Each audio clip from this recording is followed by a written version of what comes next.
Mahirap ang maging panganay na ikaw yung bumubuhay sa pamilya mo. I remember na kahit na nagbabarko na ako during my rating days, tinitipid ko pa rin ang sarili ko dahil sa ordinary seaman pa lang ako, kumuha na kami ng bahay dahil wala kaming bahay noon. Ito ay hulugan.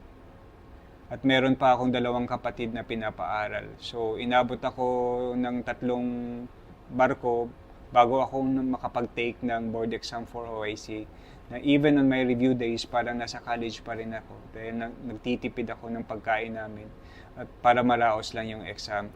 To the point ng yung used printer cartridge sa barko na inipon at dinala pa uwi ng bahay, ayun na mismo ang naging allowance ko ng kapatid ko sa pag-aaral nila para maraos ko lang ang exam ko.